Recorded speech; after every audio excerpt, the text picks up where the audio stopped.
بسم الله الرحمن الرحيم إن الحمد لله نحمده ونستعينه ونستغفره ونعوذ بالله من شرور أنفسنا ومن سيئات أعمالنا. Brothers and sisters, welcome to the show once again. One of the beautiful things that Islam taught me personally, and I'm sure you will also agree with me, is when you know the truth, it's easy to sacrifice. When you know what you're fighting for, what you're struggling for, when you know the truth, it is very easy to sacrifice.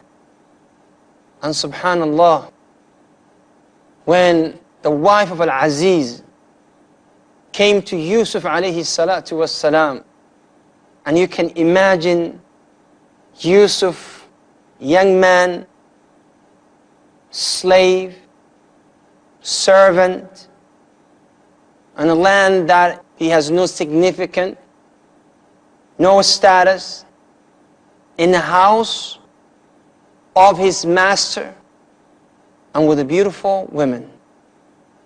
She comes to him and she says to him, Hayta lak, I'm all yours. Allah in the Quran, He describes this in a way that if you speak the Arabic language, the picture becomes so clear, so vivid in your head, that you can almost see them both. Allah said, وَرَاوَدَتُ الَّتِي هُوَ فِي بَيْتِهَا عَنْ نَفْسِهِ وَغَلَّقَتِ الْأَبْوَابِ وَقَالَتْ هَيْتَ لَكَ.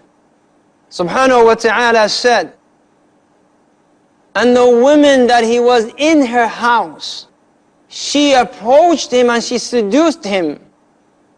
And she closed the doors, not only locked them, but he said, وَغَلَّغَتِ الْأَبْوَابِ, as though she sealed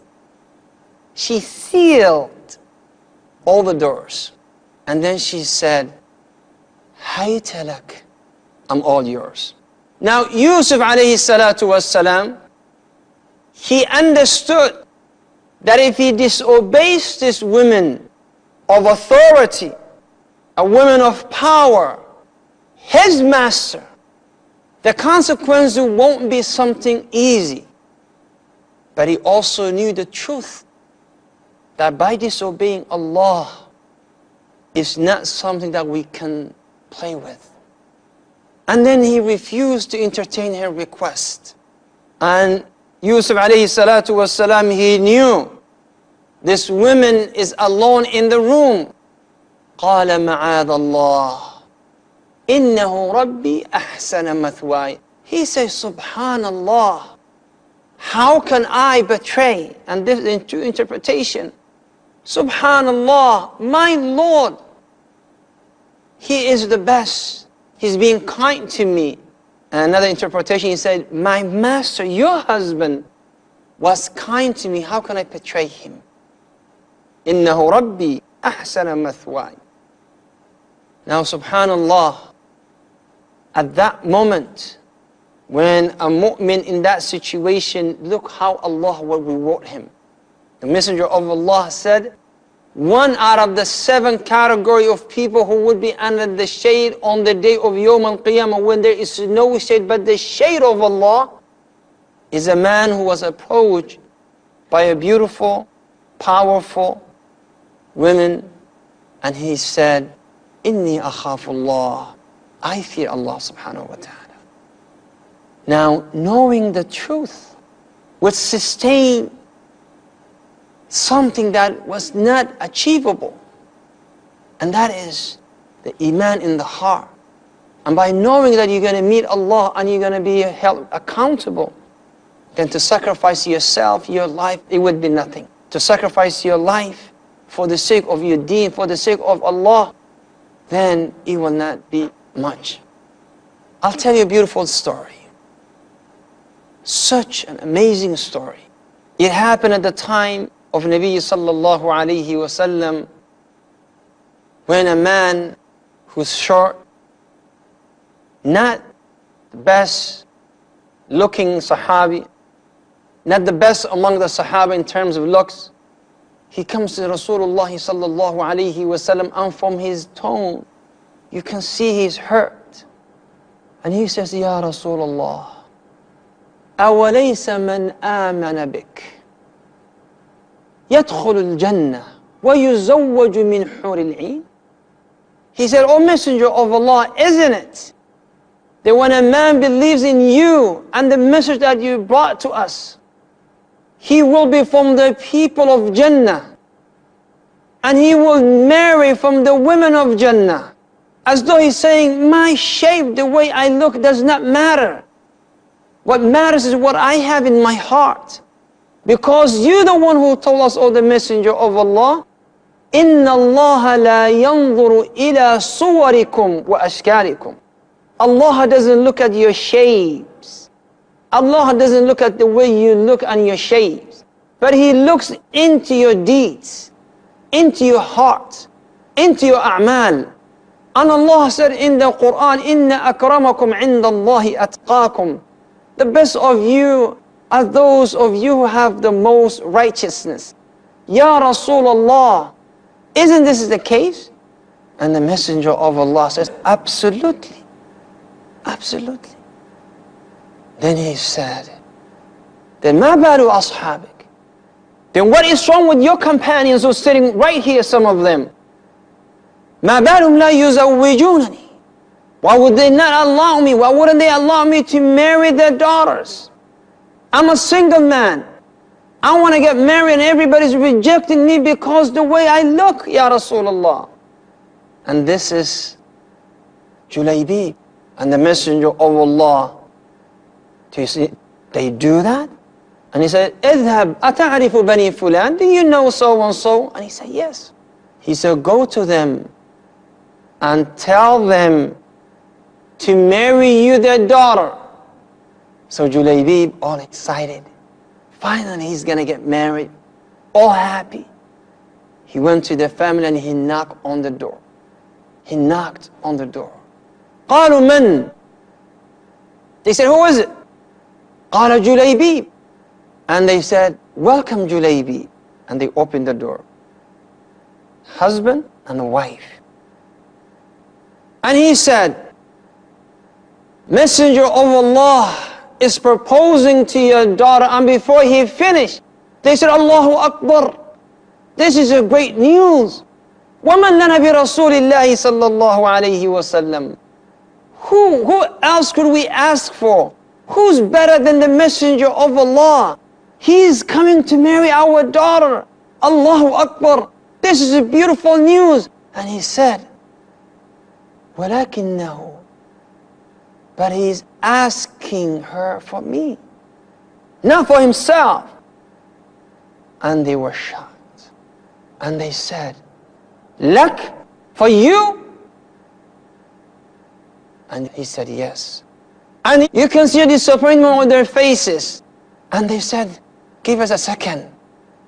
And they moved away. And they said, أَوْ مَا كَانَ أَبَا بَكْرٍ أَوْ مَا كَانَ عُمَرٍ أَوْ مَا كَانَ عُثْمَانٍ. Couldn't he send Abu Bakr to marry our daughter? Umar, Uthman, why him? And they were speaking loud enough that he heard them, and that really hurt and broke his heart. And he went down and he walked out of the door. And he went to the Messenger of Allah and he said, Ya Rasulullah, this is what they did. And Rasulullah said, this is what they did? Yes, Ya Rasulullah. But they came to talk to him and they realized that he's left, he's gone. But the young lady was in the house and she overheard their conversation. So she said, what are you talking about? And they said, this is the request of the Messenger of Allah. She said, Subhanallah. Guess what she said? Imagine what this young lady was saying to her parents, who was looking after her best. I can imagine a lot of young ladies who are watching this, and they're thinking to themselves, what could this young lady say to her parents? A man came to propose to her, a man who was sent by the messenger of Allah came to propose to her, and the parents realized that he is not the most suitable man for their daughter. So the young lady, who was a righteous lady, she said, what are you talking about? They said, Rasulullah sent Julaibib to marry you. And subhanallah, we are so confused. Couldn't he send someone better? Abu Bakr, Uthman, Umar. And the young lady said, what are you thinking about? They said, we're still talking about the situation. قالت subhanallah. What would you say about what Allah said? وَمَا كَانَ لِمُؤْمِنٍ وَلَا مُؤْمِنَةٍ إِذَا قَضَى اللَّهُ وَرَسُولُهُ أَمْرًا أَنْ يَكُونَ لَهُمُ الْخِيَرَةَ مِنْ أَمْرِهِ وَمَنْ يَعْصِ اللَّهَ وَرَسُولَهُ. Listen to this. She said, what would you say to the ayah? It is not for a mu'min, men or women, male or female, young or old. It is not for them.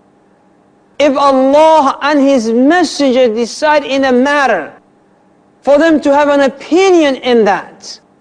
Yani subhanallah. It's not for us. It is not for you and I to say, oh, let me think about the situation. Let me think about what Allah and His Messenger said. And a lot of people, subhanallah, they may not say this, but their actions are speaking louder than their statements. Rasulullah sallallahu alayhi wasallam is saying to us, do this. And we say to the Messenger of Allah, Ya Rasulullah, we love you, we respect you, we adore you, we believe in you, we want you to intercede for us on the day of Yawm al-Qiyamah in case we need your intercession. However, let me ask my Imam. Let me ask. Don't say anymore. Imam, what do you think about what the Messenger of Allah said? And the Imam says, don't do it, and say, I'm sorry, Ya Rasulullah, my Imam disagrees with you. Or your Imam says yes, and you say, subhanallah, my Imam agrees with Ya Rasul, now I will do it. This is how we deal through our actions with the orders of Rasulullah sallallahu alayhi wasallam. And that is very dangerous. Very dangerous. If you ever follow, as the ulama rahimahumullah said, follow a madhab if you desire. Follow a sheikh if the sheikh is from the Ahl Sunnah wal Jama'ah and is teaching the correct deen.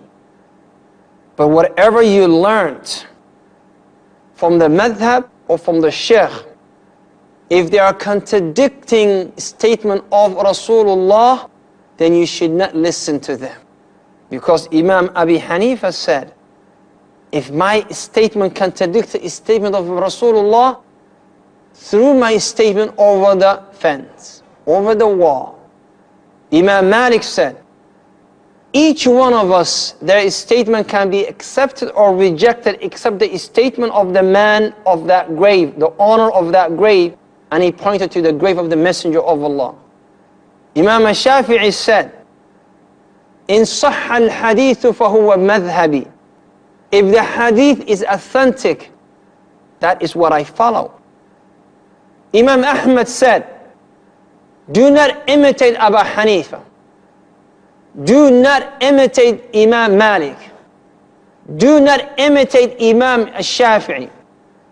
And do not imitate me, he said, but learn the Sharia and get the ilm, how they learned, and follow Rasulullah sallallahu alayhi wasallam. So this young lady, she's saying to her parents, وَأَيْنَ أَنْتُمْ? What would you say against this ayah? وَمَا كَانَ لِمُؤْمِنٍ وَلَا مُؤْمِنَةٍ. It is not for believing male or female, when Allah and His Messenger decide in a matter for us to have an opinion in. Let me marry the man. The Messenger of Allah requests that. Let us entertain this. And the parents, they came to their senses and said, Wallahi, Jazakallahu khair, you're right. So the father left the house, went after Julaibib, and he went to the Masjid al-Nabi, and when Rasulullah saw him, he said, you the man who rejected my orders? He said, Ya Rasulullah, may Allah forgive me, but we accept your proposal. So Rasulullah said to Julaibib, Ay Julaibib, Ya Julaibib, and this is my wordings, go and find something for your wife. Go get her a gift. He said, Ya Rasulullah, I'm a poor man, I don't have anything. So the Sahaba of Nabi sallallahu alayhi wasallam start giving him money, food, something to prepare for the wedding. And subhanallah, Anas said, this young lady, radiyallahu anha, because she accepted the order of Rasulullah, wealth and barakah was coming to her in abundance. Every time people are giving her money, everything that she touches is mubarak. And on her wedding day, in some of the narration, and Julaibib, he is ready to give whatever he has for his new wife. And his wedding night, or his wedding day, he hears a caller. Ya khayl Allah irkabi. Ya khayl Allah ithbuti. A caller for the people to come out, because the enemies of Allah are approaching to defend the deen of Allah. And Julaibib said, for a very long time I was looking for a wife. Shall I proceed and go ahead, or should I leave everything that I dreamt about and go and entertain the request of Rasulullah? And he chose to go with the order of Rasulullah sallallahu alayhi wasallam. And subhanallah, he left his wife and he went jihad fi sabilillah. And when he went and the battle was over, the Messenger of Allah said to the Sahaba, Atafqiduna min ahad. Are you missing anyone? They said, yes, Ya Rasulullah. So and so is missing, and so is also missing. And then he said, are you missing anyone else? Another group, they say, yes, so and so is also missing. And the Messenger of Allah said, but I am missing Julaibib. Let us go and look for Julaibib. And they went and they searched for him, and they found him dead after he killed 7. And he said, Allahu Akbar, Allahu Akbar. He killed 7 and they killed him. Innahu minni wa ana min.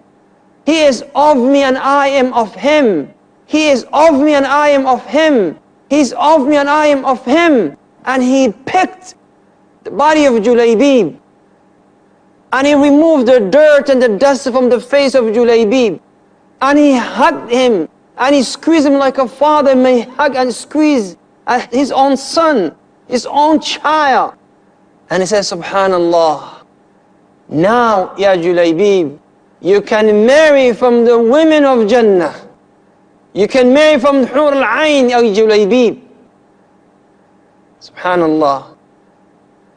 Anas bin Malik said, the Sahaba of Nabi sallallahu alayhi wasallam, after they got back from the battlefield, they were chasing each other. They were racing towards that young lady to propose to her. Why?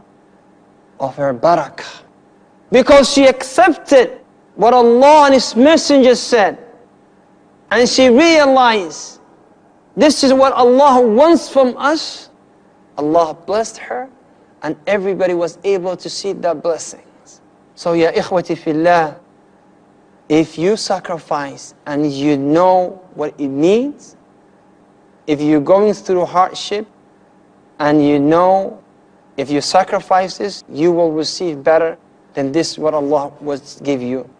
And Allah subhanahu wa ta'ala promised one thing, that He will never waste your efforts.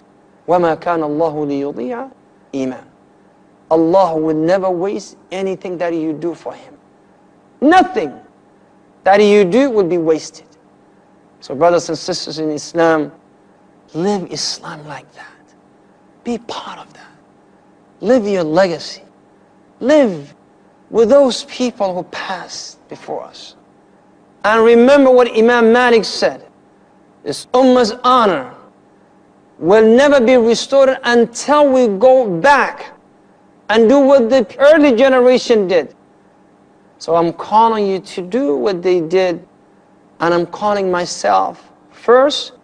أنا الله أعلى وأعلم وأستغفر الله مما قلت إن كان خطأ ولكم فاستغفروه. السلام عليكم ورحمة الله وبركاته. Those who wait, the patient ones.